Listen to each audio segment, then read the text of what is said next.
पिछले एपिसोड में हमने देखा था कि लुचेंग एक डेमोनिक कल्टीवेटर को मारकर उसके पास मौजूद एक टोकन पर्पल मून सील को उससे ले लेता है और अब वह जब उस टोकन को आंटनिंग को दिखाता है तो आंटनिंग उसे बताती है कि उनके हिसाब से उनके कॉन्टिनेंट पर मौजूद सभी डेमोनिक कल्टीवेटर्स ने यहाँ पर एक डीमन ऑर्गेनाइजेशन का निर्माण किया है और अब सभी डेमोनिक कल्टीवेटर्स एक ऑर्गेनाइजेशन के अंडर काम कर रहे हैं। पर लुचेंग को यहाँ पर परेशान होने की कोई जरूरत नहीं, क्योंकि वह जल्द से जल्द अपने स्वॉर्ड सेक्ट में वापस लौटकर इस बारे में रिपोर्ट करेगी, जिसके बाद स्वॉर्ड सेक्ट के सभी एल्डर्स इस पर जरूर कोई एक्शन लेंगे। अब हमें दिखाया जाता है कि कुछ दिनों के बाद लुचेंग, डोंगलिन और साओक्वी माउंटेन से नीचे आकर एक मार्केट में घूम रहे होते हैं। वहीं पर वह लोगों को आपस में बात करते हुए सुनते हैं कि स्वॉर्ड सेक्ट के इन्वेस्टिगेशन से यह पता चला है कि सभी डेमोनिक कल्टीवेटर्स ने मिलकर एक डीमन ऑर्गेनाइजेशन का निर्माण किया है, जिससे निपटने के लिए स्वॉर्ड सेक्ट हमारे कॉन्टिनेंट पर मौजूद सभी मेजर सेक्ट्स के साथ हाथ मिलाकर डीमन हंटिंग अलायंस का निर्माण कर रहे हैं। और स्वॉर्ड सेक्ट ने यहाँ पर बड़े छोटे सभी सेक्ट्स को इस अलायंस को ज्वाइन करने के लिए इनवाइट किया है, जिससे सभी लोग एक साथ मिलकर डीमन ऑर्गेनाइजेशन का खात्मा कर सके। और अब हमें पता चलता है कि लुचेंग, डोंगलिन और साओक्वी के साथ इसी अलायंस को ज्वाइन करने के लिए माउंटेन से नीचे आया होता है और अब वह तीनों अपने सेक्ट को रजिस्टर करवाने के लिए एक जगह पर पहुंचते हैं, जिस जगह पर पहले से ही कई सारे सेक्ट उस अलायंस को ज्वाइन करने के लिए अपने सेक्ट को रजिस्टर करवा रहे होते हैं। और अब लुचेंग सबसे आगे जाकर अपने सेक्ट को रजिस्टर करवाने लगता है। तभी वहाँ पर रजिस्टर कर रहा पर्सन लुचेंग से उसके सेक्ट का नाम पूछता है। लुचेंग अपने सेक्ट का नाम मो सेक्ट बताता है, पर उस जगह पर किसी ने भी मो सेक्ट का नाम आज से पहले कभी नहीं सुना होता है। और अब वहाँ पर बैठा हुआ एक ओल्ड मैन उस कॉन्टिनेंट पर मौजूद सभी सेक्ट्स के लिस्ट को बाहर निकालते हुए मो सेक्ट का नाम ढूंढने लगता है। और अब हमें पता चलता है कि इस कॉन्टिनेंट पे सभी सेक्ट्स को कई हिस्सों में बांटा गया है। यहाँ पर सबसे ज्यादा पावरफुल सेक्ट्स को 100 अपर सेक्ट्स कहा जाता है और इन 100 सेक्ट्स में से नंबर 1 पोजीशन पर मौजूद सेक्ट सबसे ज्यादा पावरफुल और नंबर 100 पर मौजूद सेक्ट सबसे कमजोर माना जाता है। और अपर सेक्ट्स के बाद आता है मिडिल 100 सेक्ट्स और फिर तीसरे नंबर पर आता है लोअर 100 सेक्ट्स। और लुचेंग का मो सेक्ट लोअर 100 सेक्ट्स में से भी सबसे नीचे होता है। यह सुनते ही सभी लोग वहाँ पर हंसने लगते हैं और अब उस जगह पर रजिस्ट्रेशन कर रहा पर्सन हंसते हुए बोलता है, मास्टर लुचेंग, आपने यहाँ पर कुछ दिनों पहले ही अपने मो सेक्ट को क्रिएट किया है और अब तक आपके सेक्ट में एक भी डिसाइपल नहीं है। इसके बावजूद आप इस डीमन हंटिंग अलायंस को ज्वाइन करना चाहते हो। हमारे इस डीमन हंटिंग अलायंस को ज्वाइन करने के लिए कम से कम आपके सेक्ट में 6 डिसाइपल होने चाहिए और जब तक आपके सेक्ट को यहाँ पर 6 डिसाइपल्स ज्वाइन नहीं कर लेते हैं तब तक आप इस डीमन हंटिंग अलायंस में शामिल नहीं हो सकते हो। यह सुनते ही लुचेंग को काफी ज्यादा गुस्सा आता है और अब वह गुस्से में बोलने लगता है, आखिर इस बेकार रूल को यहाँ पर किसने बनाया है, मुझे यह मंजूर नहीं। तभी वह पर्सन बोलता है, इस रूल को यहाँ पर स्वॉर्ड सेक्ट के एल्डर्स ने बनाया है, जिस वजह से मैं यहाँ पर कुछ भी नहीं कर सकता हूँ। तो प्लीज पहले आप यहाँ पर अपने सेक्ट में डिसाइपल्स को ऐड कीजिए, जिसके बाद ही आप डीमन हंटिंग कॉम्पिटिशन में पार्टिसिपेट कर सकते हो।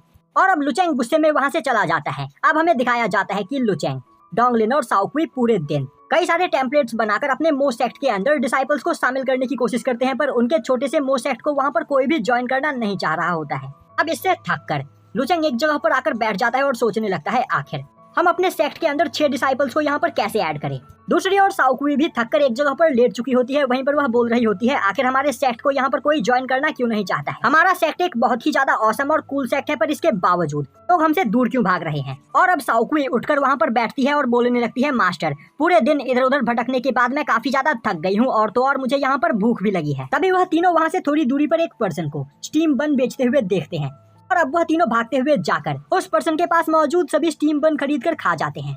और अब पेट भर खाना खाने के बाद उनकी आत्मा वहाँ पर तृप्त हो जाती है, जिससे वह तीनों ही बहुत ही ज्यादा खुश होते हैं। और अब वह आराम से बैठकर वहाँ पर कुछ सोचने जा ही रहे होते हैं कि तभी उन्हें एक हॉल के अंदर से किसी के चिल्लाने की आवाज सुनाई देती है। और अब हमें दिखाया जाता है कि वह हॉल एक ब्रॉथल हाउस होता है, जिस जगह पर सीयू सेक्ट का एक डिसाइपल जबरदस्ती एक लड़की को खींचते हुए अपने साथ वहाँ से ले जाने की कोशिश कर रहा होता है। वहीं पर वह लड़की अपना हाथ छुड़ाने की कोशिश कर रही होती है और जोर जोर से चिल्ला रही होती है। तभी उस ब्रॉथल हाउस की ओनर उस जगह पर आ पहुंचती है और अब वह उस पर्सन को देखते हुए बोलती है, मास्टर मैंग, क्या यह आप हो और क्या आपको यह लड़की यहाँ पर पसंद है?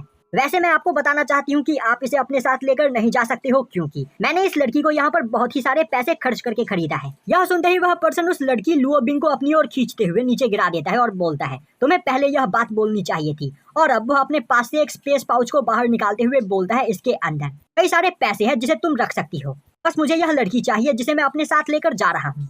और अब वह पर्सन दोबारा से लुओबिंग का हाथ पकड़कर उसे अपनी ओर खींचने लगता है। तभी उस जगह पर आते हुए लुचेंग उस पर्सन का हाथ पकड़ते हुए मोड़ देता है, जिससे वह पर्सन लुओबिंग को छोड़ देता है। अब डोंगलिन लुओबिंग के पास जाते हुए उसे वहाँ पर संभालती है। तभी वह पर्सन मैंग गुस्से में चिल्लाते हुए बोलता है, बेवकूफ, आखिर तुम्हारी हिम्मत कैसे हुई मुझ पर इस तरह अटैक करने की? क्या तुम्हें पता नहीं कि मैं कौन हूँ?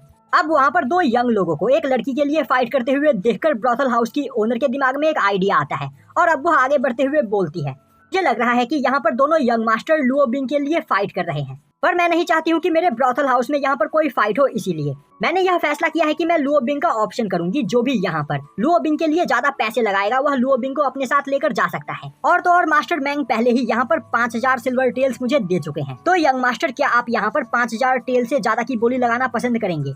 यह सुनते ही डोंगलिंग गुस्सा होते हुए बोलती है, बकवास करना बंद करो, यहाँ पर किसी भी इंसान की नीलामी नहीं होगी। अब यह सुनकर रूमेंग को लगता है कि लुचेंग के पास वहाँ पर पैसे नहीं है, इसीलिए वह कोई बहाना बनाकर यहाँ से निकलने की कोशिश करेगा। यह सोचते हुए वह लुचेंग की लगातार बेइज्जती करने लगता है। तभी लुचेंग वहाँ पर पूरे 10,000 सिल्वर टेल्स की बोली लगाता है, जो सुनते ही आसपास खड़े सभी लोगों की बोलती बंद हो जाती है। अब रूमेंग बोलने लगता है, कहीं तुम पागल तो नहीं हो गए हो? आखिर तुम एक लड़की के पीछे इतने सारे पैसे क्यों वेस्ट कर रहे हो? लुचेंग बोलता है, पैसे मेरे हैं, मैं चाहे इनका जो चाहे वह करूँ।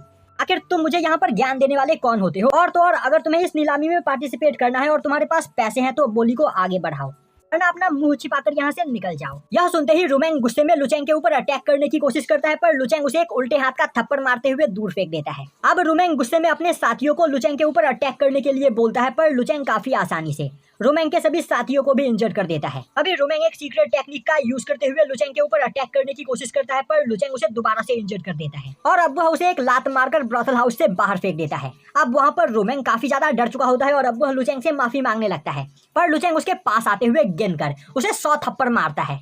इससे वहाँ पर रूमेंग का पूरा चेहरा सूज जाता है और अब रूमेंग रोते हुए बोलने लगता है, तुम्हें नहीं पता है कि तुमने यहाँ पर कितनी बड़ी गलती की है। मैं वाटर मून सेक्ट के ग्रैंड एल्डर का डिसाइपल हूँ, तो मेरे मास्टर तुमसे इसका बदला जरूर लेंगे।